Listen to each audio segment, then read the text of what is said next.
You're watching Leafs Morning Take with host Nick Alberga and former NHLer Jay Rosehill. The show starts now. And away we go for the Tuesday edition of Leafs Morning Take, presented by Bet365. Nick Alberga and Jay Rosehill waiting for something to happen that's not Stanley Cup oriented, because quite frankly, do we really care who wins the Cup, whether it's Florida or Edmonton? We're looking at the Toronto Maple Leafs, but how are you today, Rosie? I'm good. It's Tuesday. I heard this morning that tomorrow's the halfway point. Today's the halfway point. So tomorrow will be closer to 2050 than we are to 2000. And I was very sad to hear that. Holy shit, really? Yeah. Tomorrow we're closer to 2050 than the year 2000. Yikes. Oh my God. I went down a Netflix hole yesterday. You know what I watched? Did you see that documentary that's put out, Shooting Guards? I don't know if you watched basketball at all, like growing up, but I remember it like it was yesterday. But Gilbert Arenas and Javaris Crittenton, they brought guns to the locker room, and there was a whole documentary on what transpired, what took place, and it felt like it was yesterday. I think it was like 2010.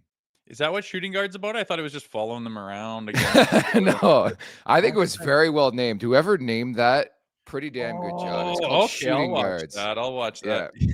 Well, you got to bring your gun to the locker room, man. You like, what if some gang shit breaks out? Like, I think they're thinking smart. You got to stay. No, it was more like what happened in the story. I think it was the same people who did like a remake or like a breakdown of The Malice at the Palace. And I remember being a teenager watching that unfold. And I think Tim and Sid came on directly on the broadcast and were like, yeah, shit's going down in Detroit. But I really, really enjoy when they break down and discuss things that happen like in our childhood or in our teenage years. And you're like, man, like what truly happened? And the breakdowns are always so good. Dude, the documentaries these days are unbelievable. Like, that's all I'm doing the Earnhardt one right now. Yeah.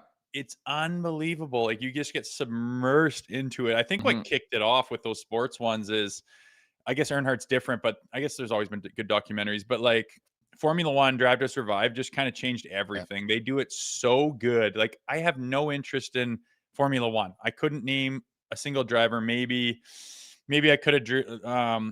I don't even think I could have named Lewis Hamilton, but I mean Schumacher and like whatever. Like, I'm bare minimum, and like you're totally submersed in it. You're following this, man. I wonder if McLaren. It's crazy. They do it so well. All those subscription sites, they got some good shit, even though they keep dinging you every other month more and more, but it's kind of worth it, man. It's some good programming.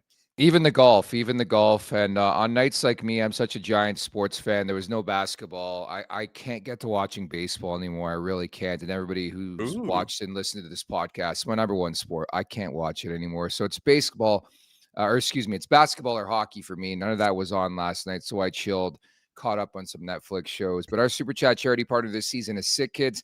Want to make sure that your question or comment gets on the show. Hit us up with a Super Chat. Proceeds from our Super Chat will go to Sick Kid, ranked the number one research-intensive children's hospital in Canada and third in the world, which leads us, we forgot to discuss this, and this is mainly my fault last week, but did you see that the newest season on Amazon Prime of, I guess it's called Face Off Inside the NHL, will drop in the fall? And do you see who's in it again?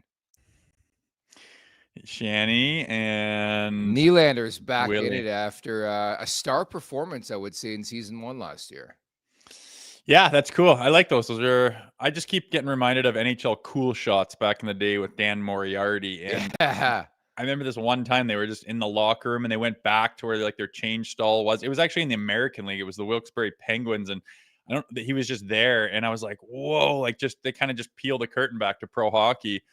And I always thought, man, I wish they'd do more of that. Like, I don't really care about their interviews after the game. It's so useless. Like, give us some access. I remember that hit me as a kid, liking hockey, obviously. And holy, just that one Cool Shots show, like, just peeled the curtain back. Unbelievable. And now they've got, like I mentioned, the programs they run. And I'll be watching that one for sure with see what Shanny says, see what Willie says. It's exciting. It's awesome. I like that programming. The Shanahan one fascinates me because he wasn't really around the team or shown a lot this year. And clearly that cameras are going to be on him.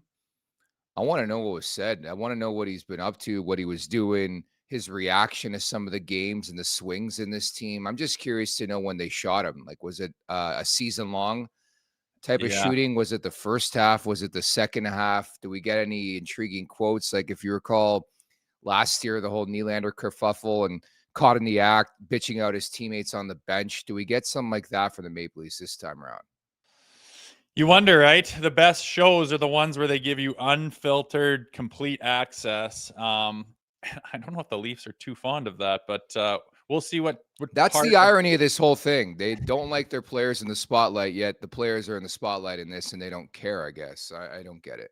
But I think, like, with Shanahan too, I almost wish, like, when they speak, it's like, oh my God, Shanny's gonna talk. And then it's this huge thing. So then he's really, you know, really conscientious of what he says, and everything's very planned out and everything. And I almost wish Shanny could just talk more and could have spoken more freely and said, you know what, this is, like, I understand, like, just been more free and honest and open and Yeah. been like, you know, like, I didn't win for 10 years. Iserman didn't win for 13 years. You know, I feel like this is why we were running it back. And I think these guys need some time and all the experience they give. And we've drafted these guys, and I want to give them the same opportunities, and just say some things that maybe he hasn't said that would make people go, oh man, yeah, man. Because when he speaks, people listen.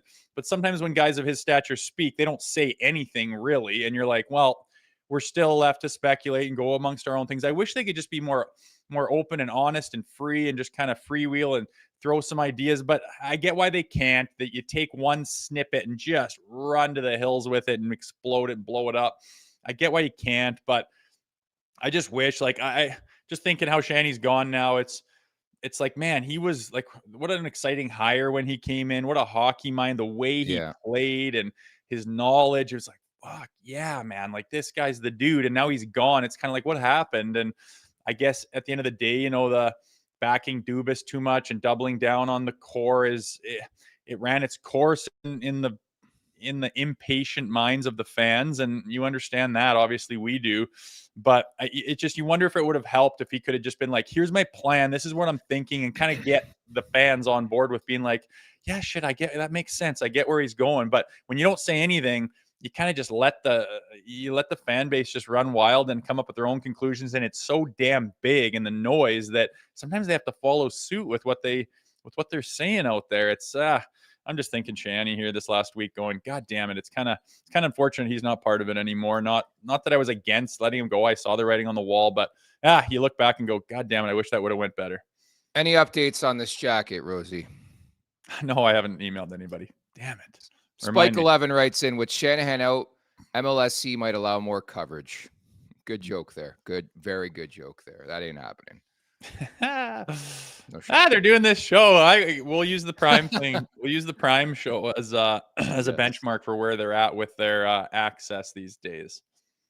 Okay, 28 days away from July 1. Looking forward to everything that transpire over the next couple of months. But again, not much cooking from the Leafs perspective right now. At the Leafs Nation 401 on YouTube, hit that like button, hit that subscribe button. Leafs Morning Take, wherever you find your podcast, make sure to leave us a 5-star review. And don't forget to visit theleafsnation.com. This opening segment is brought to you by our good friends over at Greta Bar YYZ, the ultimate hangout spot in Toronto. Whether you're catching the big game, diving into some classic arcade action, or grabbing some unreal street food, Greta Bar's got you covered. Planning a team building night or a corporate event, Greta Bar is the perfect place to bring the crew together for good vibes and great memories. For more info, head on over to gretabar.com. That's gretabar.com, 590 King Street West. Greta Bar. Let the games begin. Did you see that Yanni Gourde contract yesterday? Yeah. I was like, a very small AAV, isn't it? 33 years old, signs a 6-year deal worth $14 million, brings you to an AAV of $2.33 million. With the salary cap going up, that is a home run of a deal for the Tampa Bay Lightning for years to come. Yeah, no kidding. And it makes you think of some of the contracts coming down the barrel. And, obviously John Tavares with some comparables there. Obviously he didn't score 38 last year and doesn't have the pedigree that John does. And John's a touch older, a couple of years maybe. But yeah, I mean, I'm surprised more teams don't do this with guys, approaching their mid-30s. We'll give you it depends. Like if you're 36, you know this next contract is going to be your last one. So in that situation, why not give you a multi-year deal, like longer than you would otherwise? You're going to get all your money, but you're helping the team out. You have that security down the road, and if you're done, then you can say when you're done, right? Like say John Tavares signs an 8-year deal. Is he going to be playing on this team in 8 years? I would say no. But you give him that deal and say, "Here, John, you're a Leaf for life. You're going to retire here, and it's on your terms. You decide when you retire, kind of thing." And when you retire, you say, "Oh, I'm on the LTI. Arm hurt. I can't play anymore." And you collect the rest of your money. You got all of it over a longer period of time. I get that's a knock to the player, but in his situation where he wants to help the Leafs, wants to finish being a Leaf, why not do that Yanni Gourde type of contract? Obviously, the numbers will be different, but what do you think that could look like?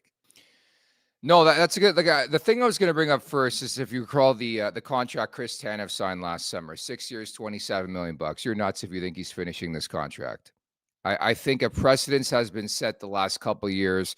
With regards to Tavares, I just don't know what that new contract's going to look like. There's been a lot of speculation. Maybe it's a 2-3 year deal at $5 million AAV, but I would say firstly they have to use the leverage. John Tavares has put it out into the universe. He wants to be a Toronto Maple Leaf. That's why there's been no rumors associating John Tavares with any other team in the NHL. Rosie, they got to strong arm this guy. If you want to stay in Toronto, $3 million, take it or leave it. You have to play hardball sometimes, man. It's just with him and his agent, they're gonna go, "Did you just offer a 38 goal scorer $3 million with a history of high end hockey, very high IQ, plays the game, the team role, gave up his captaincy graciously and made it easy on the club?" Like that's a slap in the face to a player, though. If you like it, to me, and probably to John, you would think it would be not so much AAV, but what's the total of this contract? Okay, you've made $110 million or whatever the hell he's made. We're going to bump this to, what's, maybe $20 million more dollars. You're going to make $20 million more dollars in your career, whether it's over 6 years or 4 years, you know what I mean? Just if you could stretch it out, that's the hometown discount, but you're not getting your money. Like that makes unbelievable sense to a guy that age, of that caliber, who wants to stay, but wants to help the team, but still, respects himself and says, "I just put up 38." That checks all the boxes, doesn't it? Spread out his years, give him a longer term contract where you probably know the last 2-3 years he's not going to be playing on your team, eating your cap. You're going to LTIR him, and he's going to retire, quote unquote. But you can't actually retire because then you don't get your contract. But you're everything but on paper retired, and you get all your money. Like, why doesn't that make sense? No, it does make sense. It's definitely a loophole from the Tavares, aspect. I don't know, like what his camp's thinking. I really don't. Yeah. But you're right from the Maple Leafs perspective, and that's probably why they did it with Chris Tanev. I think it's no secret. If Tanev takes less term, he's probably making more money. And everybody knows that he's unlikely to play the last 5 years of his contract out. Maybe he has 3, 4, maybe 4 strong years left in him. But there's no doubt that a contract for JT, the longer it goes, the less AAV, which is just great news. Because that's the thing that gets me about the Yanni Gourde contract is Tampa's always going to be a team that is flirting with the salary cap, regardless of the fact that it's going up exponentially the next couple years. And you get a guy like Gourde, who's still a really serviceable middle six guy, we'll say, at $2.33 million. Like that is some good business. And yes, it's taking advantage of a loophole in the CBA. And why can't the Leafs do that? But all I'm saying on the Tavares front, it's like I think the Maple Leafs have lost so many negotiations in the last decade. It is time to win one. Strong arm this guy. I don't care about disrespect. You know what disrespect is? Taking $11 million per season. I'm coming home, but yeah, I want the money too. So I don't give a shit. Yeah, he's made some cash, all right, and I think he wants to make like some sort of concession. But there's two sides of it. I want to help the team, but I also am a player who has done special things like scoring 38 goals. How many guys in the league score 38? Not a lot. Mhm. And the great thing to me is that he wants to be here. Okay. You're going to take a haircut from your 11 million. Also great. But the people that say, "Let's move on from John Tavares. You didn't win with him. Move on." But okay, peel back one layer of the story, you doughhead, and realize that you're going to get him. Say he's in the bottom 6 here in the future, right?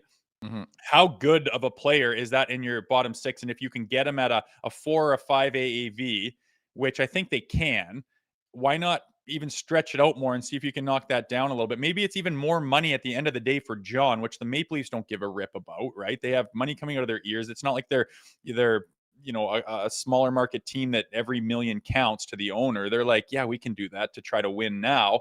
Spread that out. Maybe you give him an extra couple of $1 million by doing that. And he's like, I'm getting paid. I'm getting my money. I'm getting more than I thought. And I can retire on my terms. And I'm helping the team. And the fans are happy. And I stay with the Maple Leafs. Like, check, check, check. For the people that say move on from him. Okay, you move on from John Tavares, who just scored 38, and replace him with who? Like, you're not asking him to be your core four anymore. You're asking him to step down and be that serviceable guy. And when we talk about the playoff runs that all these teams go on, they have those guys in their middle and bottom six that are really capable. You don't think if the Leafs, make a move with Marner and get whoever and get grittier and get more playoff performer type players on there, and then, well, what's down your lineup? A John Tavares is there as your 3C. Let's go, man. Sign that guy up. If you let him go, you are scrambling to replace him and his production with anyone else who's no guarantees they're going to be better. Like, I think John's been good in the playoffs, all his leadership, his professionalism. He knows Toronto. Like, he checks so many boxes, man. Get this guy done. But people don't really look into it enough and say, what are we bringing John back for? That's just running. No, you dummy. He's a completely different role in the future. And he's oftentimes, at this new contract, very likely to outperform his contract, which is exactly what you need.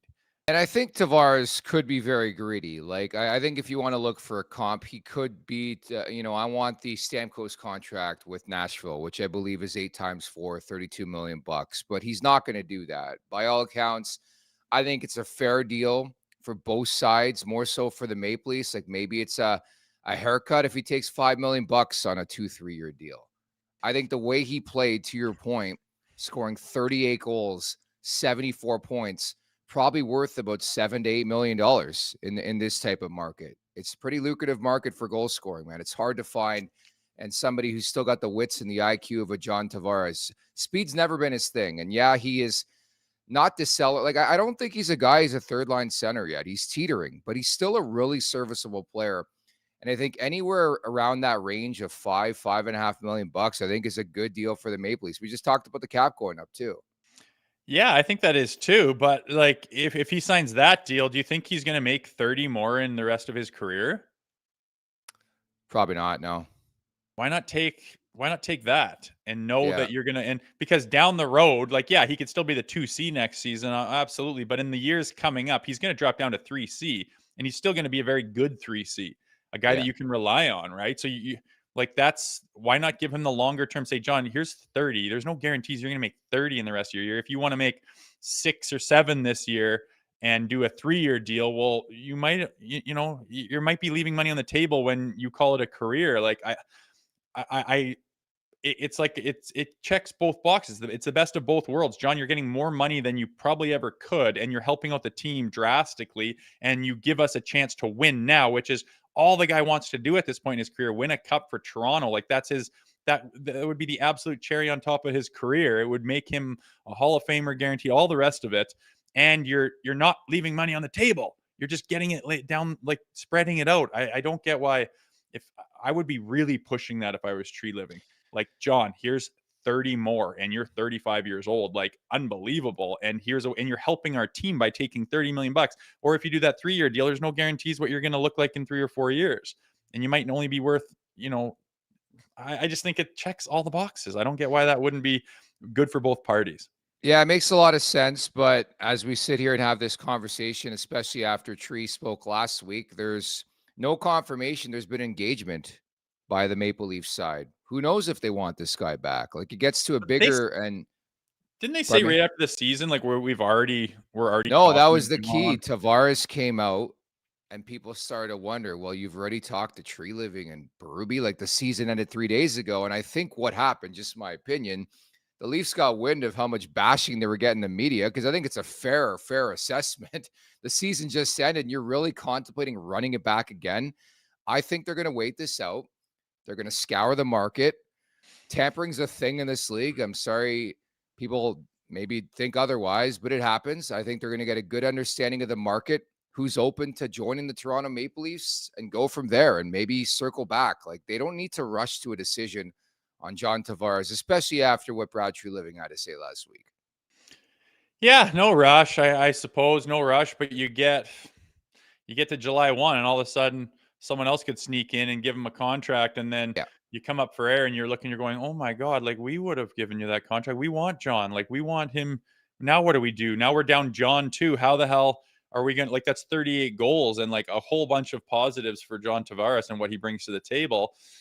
Why would you, like, I would be communicating with him right now, seeing if you can get that deal that just all you're trying to do is get production of John Tavares at a number that you're happy with to leave extra room for, other players that you're going shopping for. And if you let him go or like wait around and hang out, like, we know what's coming down the barrel at UFA, and you don't know who you can get. And we also know like, okay, you lose John, then who are you trying to get to replace John Tavares at the money that you could maybe get him on a nice deal? I think you know what John is. You know what it's like to Toronto. So many players come to Toronto and shit the bed because it's just different playing there. I would try to get the guy done. And like, I think only the dumb people that don't really pay that much attention or just casual fans would be like, you're bringing Tavares back? Oh, you didn't win with him. It's like, it's maybe he'll be second 2C this year, but coming down the barrel, you're going to want him in your depth, and he's a goddamn good hockey player. And if you can get him at an AAV, I think you need to try to jump on that. Treno McDonald writes in, we need change. Someone will replace him. And that's, I'm saying that's not necessarily my opinion, but people feel that way. And I wanted to ask you too, like, is Mitch Marner's departure enough to signify change and a DNA change? And we don't know what else they're going to add, but is that enough for you, Rosie? Oh, I think it could be. Like, you open up, it depends who they get. You open up 13 mil, and if I don't know, like there's a few names out there who could change things, and it's only 1 year under Berube. Get another year with Berube's understanding of what happened this year. And I mean, they did take the Panthers to 7, right? You're not talking about overhauling the ever living hell out of this organization and their identity. Like, it's just, the Mitches and the Willies and the Austins didn't get it done is what it is. So you leave Mitch, and, maybe Austin is healthy next year. Maybe Willie does Willie things when he's good. And you have John Tavares deeper in your lineup. So when you're rolling those lines and you're still like, all of a sudden John's out in front, he tips one of those out of the air, gets in front of like, he does things out there. He put up 38 this year. You're deeper with John Tavares, in my opinion. Yeah. You're deeper. Yeah. And you say you can replace him. Okay, who are you replacing John Tavares with? On a guy that, like, maybe you can get him for 4 or 5 and extend that contract, and he says he wants to be here $5 million. Like, I don't think you're doing better by getting rid of him and just going shopping in the UFA market this year. Yeah, and that's the entire conversation about there are people out there who want to run it back. How do you replace a Mitch Marner? But sometimes you got to take 2 steps back to take 1 step forward. I totally concur, and I get where you're coming from, but I think there's 2 sides to the conversation. I do think the Maple Leafs are weighing the pros and cons of John Tavares. They know they can get him back. It's do we want him back? And I think you have to play that way, considering what's transpired in the last decade, 11 years, where it's like, yeah, he's been great.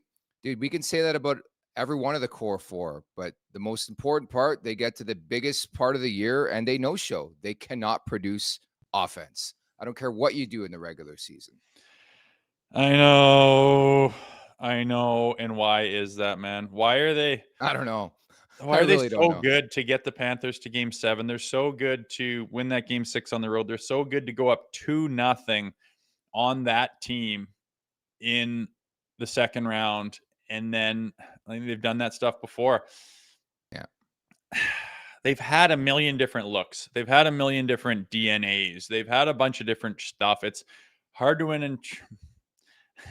The thing that hasn't changed, though, is these 4 guys. Plus, well, Riley, I know, but throw in there. Like, Marner's like a $13 million hole that you open up, and then you change that with like a Marchand and a Bennett or something like that. That now that is the different DNA, and you slide John down a little bit in the future, and maybe it's not this coming season, maybe it's next season where the UFA market is blow your brains out good, right? Maybe you get someone this year on a 1-year deal and figure out what's what or something, and then you really have a big hole, and you really have a lot of cap space. The cap goes up quite a bit after next year. Yeah. And then it's when you make your move and say, are a bloody powerhouse. You just got to think down the road far enough and try to get those pieces together. I just happen to think that John Tavares isn't the problem. Him making $11 million was a problem. I wouldn't want him back again next year at $11 million, but we're talking about him wanting to help the team stay in Toronto. And we're talking about, well, we can still get him his money and help the team out. I mean, I think that's kind of a no-brainer. There's no one else that's going to do that. Tell you what, we were talking about nostalgia to start today's podcast. I still recall when the Leafs won the draft lottery. I was at my boys having a pre-drink. We were celebrating, popping champagne. What a draft pick. And here we are nearly 10 years later. And what have they done? What have they done in this? What draft are you talking about, Pappy? Yeah. When the Leafs won the draft lottery, there was a big celebration. I think the city knew what they were getting. I know the media wanted to hype up Laine versus Matthews. It wasn't a debate for the Maple Leafs. They made the right pick, but all I'm saying is, like, you can't have this expectation that something's just definitely going to click. It hasn't clicked in a decade. So I know Matthews has, you talk about the identity change and, mixing up the way they look or whatever. It seems like between Mitch and John Tavares and Austin Matthews and Willie Nylander, Willie a little bit less so, but like there's no emotion. They don't play with emotion. Like they are literally emotionless. we get more fired up on this podcast than they do on the ice. It kind of, I know, like look at the emotion that Florida sometimes plays with and Edmonton plays with. Like it's an emotional game. Like you get pissed off. You say, call my freaking line, get my leg over the boards, and I'm gonna go out there and freaking terrorize something because I'm emotional. I'm pissed off. I've had enough. My patience has run out. I'm ready to prove something. I won't accept this. And that's the kind of stuff you watch, all the battles and the heated rivalries and the runs to the Stanley Cup and the way it's done. It's emotional. And my problem with the Toronto Maple Leafs is they're non-emotional. And when you get to game 5 and, they won a grindy game in game 6, and that was a feather in their cap. That was great. I agree. You won a hard road playoff game the right way. But then game 7, there's just no emotion out there. There's no look on their faces. There's no body language. It's just go out there, try again, go sit down. Go out there, try again, go sit down. Go out there, try again, go sit down. Oh, the buzzer went. Yeah, we're pretty disappointed. We learned some lessons. It's like, fucking do something different, man. Get pissed off. And you have all these talented players, but the same kind of problem. Like Austin Matthews just, like you're super good and you create stuff. I'm not knocking him as a player, but like show me some goddamn emotion. Get this team invested. Like when you're on a bench and part of a team and in the locker room, when guys fucking stand up and when you get that access behind the curtains in those documentaries, it's what's the most exciting thing of it when a guy stands up and does something and loses it and says something that's inspiring and emotional. We get zero of that with the Toronto Maple Leafs. That's kind of my problem with watching them. And I think that's probably their problem on why they just, when you need to do something special and win a game 7, they just go out and they're just status quo. And that's killing them. And I know McDavid got chirped quite a bit for his little tanny last year in the Stanley Cup final, but stuff like that, like just the way it went down, it was kind of like, it's funny. But the guy's a fucking weirdo. Like people talk about like what's going on with his mind. Obviously, he's a special individual, but there's a guy who like cares so much. Would you not want to see Austin Matthews do that if there was a prime? I would love that, dude. I would have a 2-hour live broadcast if some story came out of Austin Matthews lost his shit on the Maple Leafs and was like, we need to be better. He's slamming his gloves into his locker. Yeah. It's not fucking good enough. Yeah. It's just, I demand everyone step it up. Like, we aren't fucking losing this. Like, I want to see that out of Austin Matthews. I don't even see a facial expression on the guy when the going gets tough. I mean, I know you're trying. I know you care and I know you want to win, but like, can you get me another gear that maybe is leadership that gets everyone else to go, God damn it, every single one of us needs to do something kind of more like special than what we've been doing. Like, we have to bump it up a notch. We have to do that extra little thing. We have to be emotional and take this thing to another level and just insert and impose our will on this game to guarantee that we win it. And that's what that Connor McDavid outburst was, is a guy that's just going, this is not good enough. And they came roaring back to tie the goddamn thing and get into game 7. And it's just, I just don't see that kind of passion and emotion out of the team. And I think it really hurts them. I remember I used to laugh with Gord Stellick when I did Leafs Nation pre and post with him. And there was the one year when they had Patrick Marleau or whatever. And there's a story that came out that Marleau was the guy who stood up in the room and gave a rah-rah speech. I think at some point in time, I agree with you. It's got to be the big guys. Like, just show a bit of emotion. I think it goes a long way. You're the guy who can speak to that. You've been in the room. You see McDavid snap, dude. You want to be the best. You want to be better. You want it for your team. And who knows? Again, we don't really have access. Maybe on a nightly basis, JT's losing his shit. I just don't see it. Maybe. I don't. I think it's what makes it frustrating. Maybe Pontus Holmberg's snapping and people are listening. Maybe David Camp stands up and gives an inspiring speech. I don't know, but you've watched the teams, and like, again, this year they had so much to get behind and so much to be excited about. And I know maybe, I don't know, even you at times where I'm like, he's going to poo-poo this and say, get ready for the heartbreak and stuff. But you were on board with it and thought they could do it. And after you're disappointed, it's not even so much that they lose. It's kind of like how they lose, right? Yeah. And it's like, can you not give us a performance where you're like, oh my God, like, they laid it all on the line. That sucks. What a good team over there. We're going to be making some changes to try to, make us better. But man, that was, they laid it on the line. And you don't say that after their losses ever. It's not emotional. They have the same look on their face at the end as when they started, and nothing changes throughout the game as far as their intensity levels. And it's what frustrates people the most, I think. Me. Yeah, I mean, put it this way. If they lost in triple OT of game 7 and they hit 4 posts and shit, there was some big hits and Matthews was close, I don't know if I would feel this disappointed about a team. But you're right. It's the fact that show in game 5 and game 7, and you and I spent 1 billion hours this season talking about home ice, how important it is. And I said it doesn't matter at all, and it didn't matter at all. Like, it's game 1 and 2. Yeah, I guess. But then Florida just kept winning and winning and winning, and that's what they do. The Carolina was so great. So great. Their puck possession numbers so great at Lenovo Center, whatever the hell it's called. And Florida just went in there, and it's like, not tonight. No, sir. You're not doing this. And you talk about changing the identity or changing the ID or what the hell, the DNA. The ID. Let's change the ID, Rosie. Let's change their ID.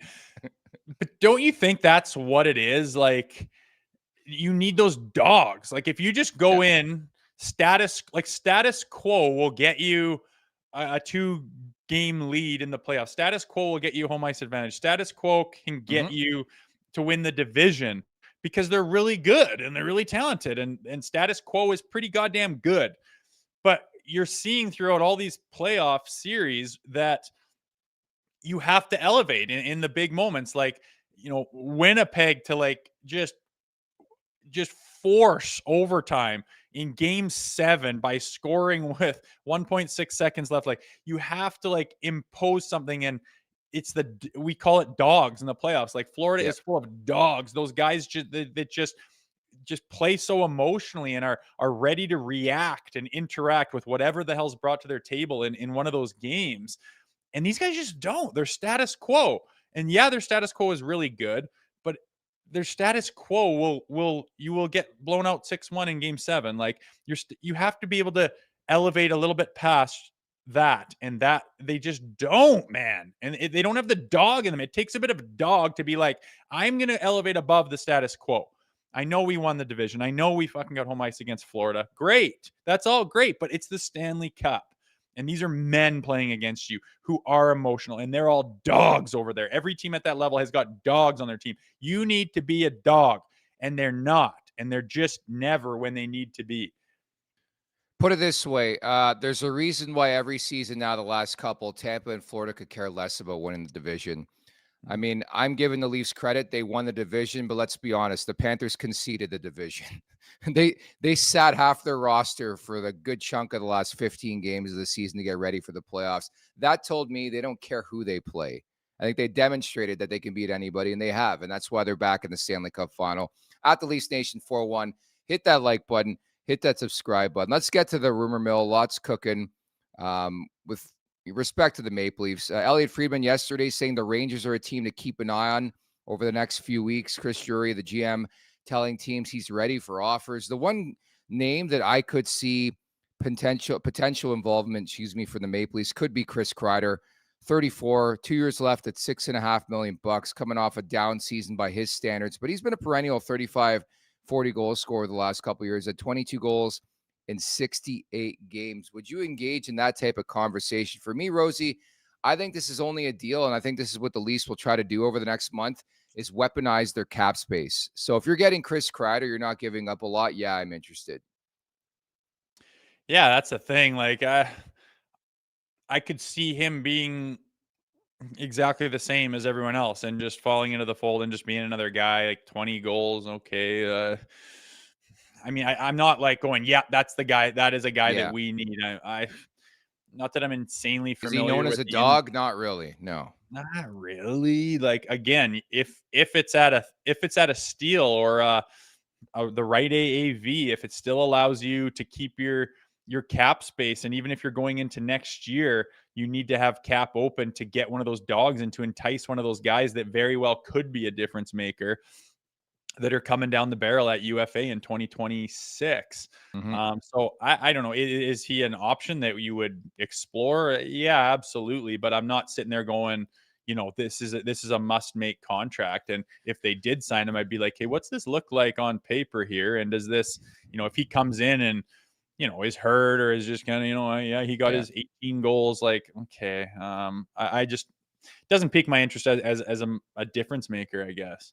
Yeah, 6.5, I think, is manageable in terms of a cap hit the next couple of years, but he is 34. You got to be mindful of that. He is coming off a down season, a dysfunctional season for the New York Rangers. In support of Sick Kids, John Gallagher writes in, agreed, Rosie, McJesus 2026. Imagine the Oilers lose again. And we talked about this yesterday. They lose again and they have to stare at McDavid and be like, hey, what are you doing, man? What are you doing? What are you doing? Oh, like, I don't know. I think it's either going to happen quick.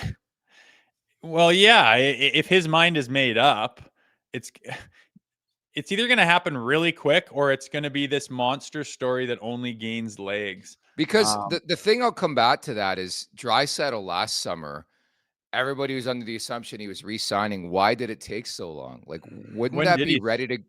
I think it was like September or October. Like, why wouldn't they just have this drop on July 1 and take care of it and avoid the BS noise? Well, maybe he just wants to take a summer, right? And just he's away. When you're in the summertime, you're away from the hockey world, right? There's no one interviewing. Mm-hmm. There's no one bothering you. All the noise you can literally tune out. You go to the lake, you go to your gym, and that's it. You're not in the thick of it anymore. So maybe you want to take that time. It's a huge decision. He probably already knew he's re-signing, but yeah, let's talk in September. That makes sense to me. I think Connor could probably do the same thing, I guess. Just in the sense that the media doesn't have access to him on July 1, really, right? So yeah. I guess it's not going to happen. I'm not saying that it could happen July 1. I wouldn't be surprised if it didn't, but if his mind's made up, get it done early. But if he doesn't get it done by training camp and the season starts, it's then the every Oilers day fans will panic. The story will not just grow legs, it will just snowball into this monster.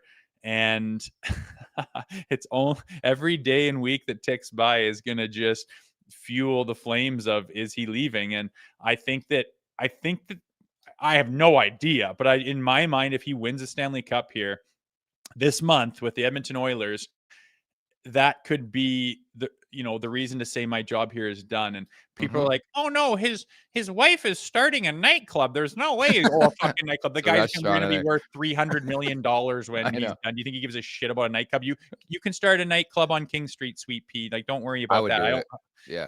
But I do think that kind of shows that he is putting some roots down. So I think that's not necessarily a good sign he would leave or anything. It's probably a pipe dream, but it's just the longer he goes without deciding, it's going to grow legs in that market because those people are so passionate. It's all they have is the Oilers. And if there's even a hint of him, why aren't you resigning? Why aren't you resigning? It's going to be a big story. I would just love a reality series on that, a negotiation with Connor McDavid. That's why I don't think this is difficult to do. What is so hard to negotiate a contract? I don't know why you would need 3 months. What do you want, Connor? Well, yeah, that's what it's going to be. But maybe he just, I don't know. Then you start to wonder, why are there reservations? If you want to be an Oiler for life, here you go. 8 years. Well, you don't tell me how much. I don't think you see and talk to the team. I mean, of course he does more than I ever would have. But like you go home in the summer, like he's going to Toronto, right, to train and go up to the Muskokas to his big old cabin or cottage, you call it, and he's just going to take the summer. And he's like, I'm turning my brain off of, if he's even capable of turning his brain off of hockey, but he's just going on his own to do his summer routine. And then, if it was late August or something like that, he signs. I don't know what he's going to do, but if he doesn't sign on July 1, I don't think that's a thing. I think if camp starts and he starts playing his last year of that contract, that's when the panic would set in, I would say. Can't wait for that. I really can't. Some other news and notes. Chris Johnson on the Chris Johnson Show called Mitch Marner to Vegas talk overblown. Thinks Vegas is more likely to go after a Sam Bennett type than Mitch Marner in free agency. James Myrtle of The Athletic thinks Utah, Vegas, Carolina, Los Angeles are most likely fits for Marner. LA would intrigue me, I think. Yeah, LA would. It's a good fit. Yeah, like the Vegas thing, like they like dogs. They like big stud D, man. They've won a cup. They know what it takes. So are they just sitting here going, yeah, Mitch Marner's going to be the one to get us over? But in that defense, like when they got Jack Eichel was known for being a notorious loser. Then Jack Eichel got there. He figured out how to be a dog. He was a Jack Russell when he went there, and then he was a Great Dane. So, yeah, you could say that too. Guys can change their. That would piss off. Imagine Mitch Marner goes to starts hitting people. He's just a playoff dog now, and he's just driving to the net and flying over. Respectfully, guys. Rosie, I can't see it. Yeah, I know, me too. Me neither. That's why we have our opinion about why they need to go for the money that he's gonna. Again, it's just like you're gonna get paid a ton of dough. Like, does Vegas want to say like where in LA might be more willing for that, but.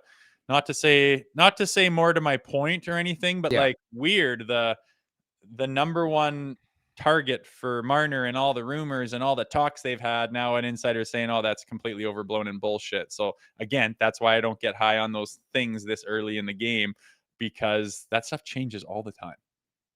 Fair enough. Elliot Friedman on 32 Thoughts intimated and wondered if Joe Sacco, who was recently told he will not stay as head coach of the Boston Bruins, ends up in Toronto to fill the vacant position on Toronto's bench left behind by Lane Lambert. I'm intrigued to see who the new associate coach is. I talked about Phil Housley last week.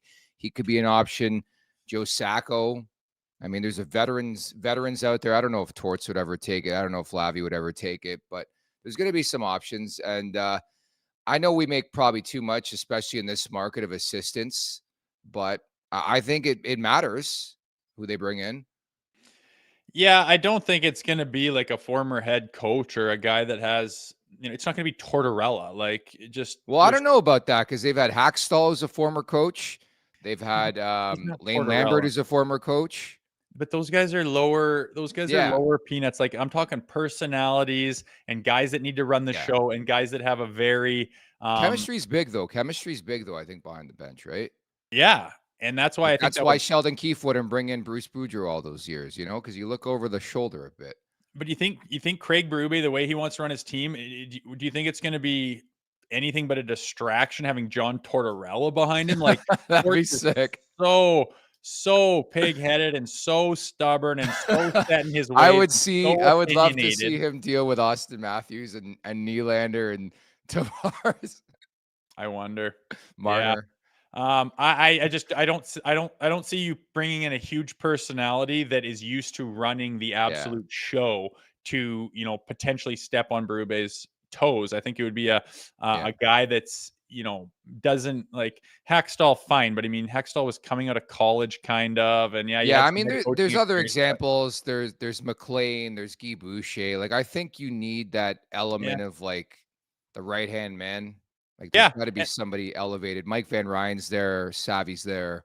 No, and I'm just saying it wouldn't be like a John Tortorella, like big Yeah, old, like has ran the show himself. Like that's just too big of a back seat to take for a personality. guy like that, if you ask me. But they'll bring someone in. It's probably, I mean, Van Ryan's running the D basically, right?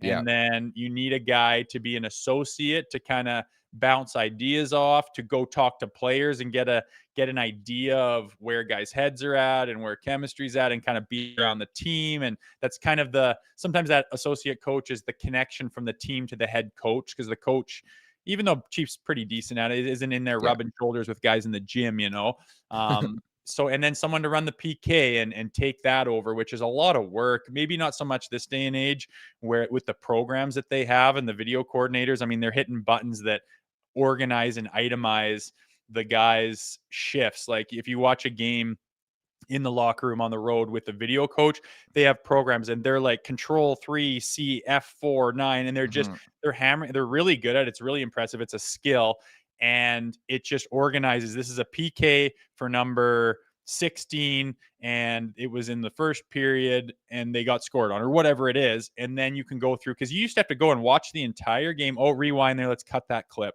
cut this. It was a monstrous undertaking. I would never have been able to do it as a coach, but you need a guy to go in there, cut those clips, get those clips together, and present basically the formula for the penalty kill. So who that guy is, I don't know. Is it the biggest deal in the world? No, but there is a vacant hole there, and you want to get someone in the right spot, no question. Yeah, I come to think of it, Torts, that would be fun though. That would be a fun venture. I already love doing this podcast. I would love it even more if Torts was in Toronto. It'd be interesting. Maybe it would soften the guy if you don't have to run. I don't think it'll ever happen, man. No way. No chance. I thought he was done in the NHL after. I think it was Vancouver. I was like, because he went to New York after Vancouver, right? Yeah. I funny we talk about this. I reached out to Torts a couple times to come on this podcast. He is not interested. I remember being 20 years old at my first NHL camp in Tampa, and it was like a 6 a.m. meeting in this like auditorium, and he stormed in and just went full throttle from the opening sentence, and it was like, oh my God. And you don't touch a puck for the first 2 days of camp with Tortorella. It was like Camp Torturella. It was all fitness testing for 2 days of solid fitness testing. You get on a bus and you go over to Southern Florida University track, and it's like 95% humidity and it's 34, and you got to run 3 miles around with Tortorella in the middle with a bullhorn yelling at everybody. Like he's so intense, and he's intimidating, and it would be interesting to see him take an associate role and maybe soften himself and allow himself to smile once in a while. He doesn't have the weight of the world on his shoulders, and maybe you'd see a different side of him. But yeah, like I said, I don't see him coming to Toronto. Yeah, I know. And it's always funny because I told you this story a couple years back when I was at Satellite Radio, NHL Network Radio. I would fill in a lot in September, and we would always do like a fluff interview about dogs and shelters with John Tortorella. And that was his passion. That is his passion. He does a lot in the community, but I was like, always like as a joke, like to my co-hosts, I'm like, you flip the switch, October hits, this John Tortorella is done for the year. But yeah, there is a really great person behind there, but John Tortorella does have this front. And yeah, I've asked him a couple times. He's not interested right now. Maybe down the road. That'd be a fun interview to do. Get John Tortorella's thoughts on the Maple Leaf struggles in the playoffs. Yeah, he's got a lot of, I remember this is literally 20 years ago. And, when camp was over and I was getting sent to the American League, you go sit in his office and talk to him, and his Jack Adams award is sitting right there beside him. It's like, son bitch, man. And he's done a lot since then. He is very well experienced, that guy. He'd be awesome to have on. Maybe we could get him. I bet we could. Winning a cup, dude, adds like 25 years to your career. Like Chris Knobloch, he's 18 months into the job. He wins the cup this year. He's got a job for like 20 years, Nuts. Yeah. 18 months. He's in the finals twice. There's guys that coach forever and don't get there.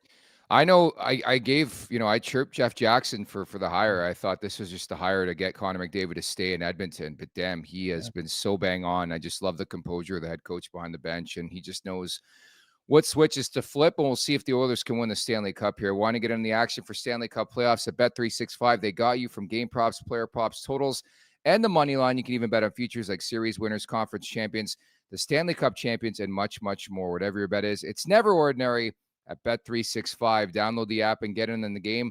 An official partner of the Stanley Cup playoffs. Must be 19 or older, Ontario only. Please play responsibly. If you or someone you know has a gambling problem, visit connexontario.ca. I'm going to be simple. There's no hockey tonight. The Blue Jays think they're on a winning streak. They played the shittiest team in baseball. The Phillies in town. Give me Philadelphia to beat the Toronto Blue Jays money line. There you go. Cool, man. I was watching the highlights this morning. Ohtani. Oh, he's so good. Does he still pitch? Not yet. He's coming back from Tommy John surgery, so I would assume in the next. I was thinking about that today. I'm like, why are they even playing this year? If the LA Dodgers don't win the World Series, there'll be a Netflix series on it. They're that damn good, and they started off hot. Now they're coasting. I think they're going to win it all. But yeah, to add Ohtani late in the season, like the pitching Ohtani, is scary shit, man. Seriously, he's like the greatest ball player who's ever played ball.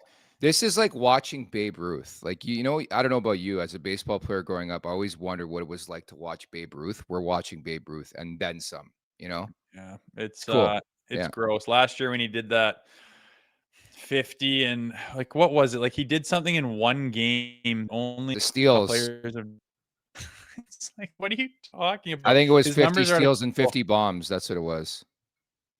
Yeah, and he did it like it's just some grotesque number that you just start laughing at because you said I would have bet my house that wasn't possible. You've got 150 years of baseball to go off of, and no one's even been close. And he's special. I don't have a bet. Do I need to do a bet? There's no day. Day 5 of no hockey in the thick of the playoffs. Like fuck it. It's got to be building. Events apparently going it's on travel. It's travel. It's a long route from Edmonton to Florida. I always think that is such horseshit. You're sitting on a private jet eating steak, reclined, having a nap. If it's an extra hour and 15-minute flight, you don't have to delay the Stanley Cup final by 4 days. Like I just don't get it. You're not even playing on the weekend. You're not even playing this weekend a game. If you had to wait this long because you're like, we need to hit on the Saturday, it's like, yeah, okay, that makes sense. They're not even playing on the weekend.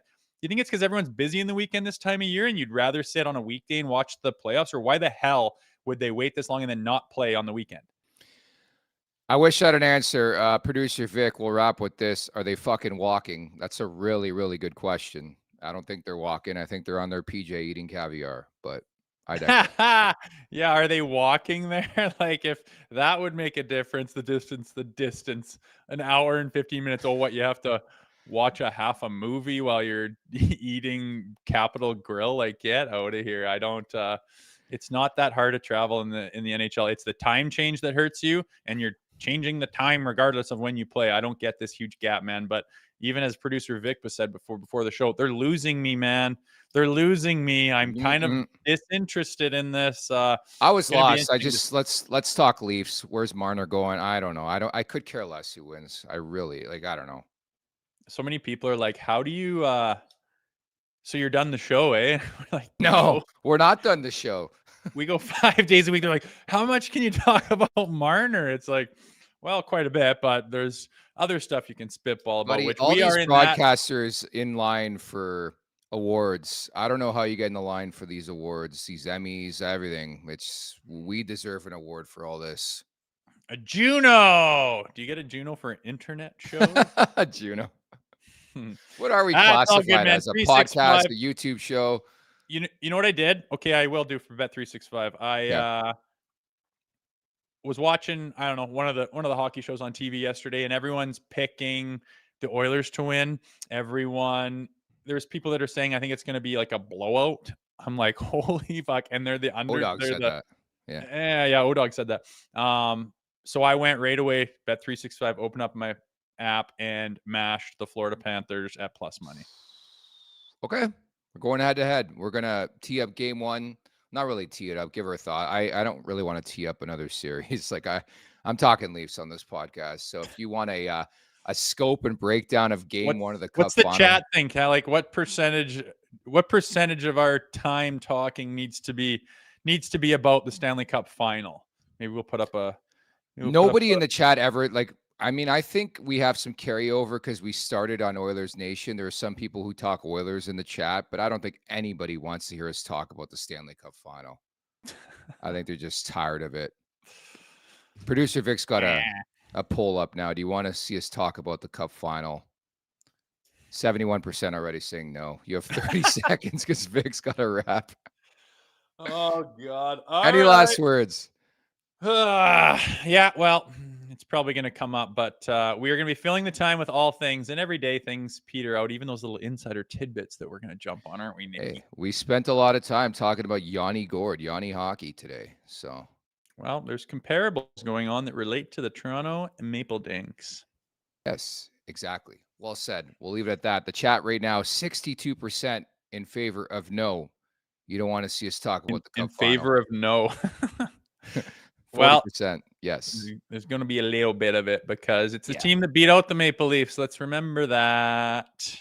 I don't want to remember that. That's Jay Rosehill. I'm Nick Alberga at the Leafs Nation 401. Hit that like button. Hit that subscribe button. Leafs Morning Take wherever you find your podcast. Make sure to leave us a 5-star review. And don't forget to visit theleafsnation.com. Thank you to producer Vic, and we'll talk tomorrow. Take care. Tell your friends.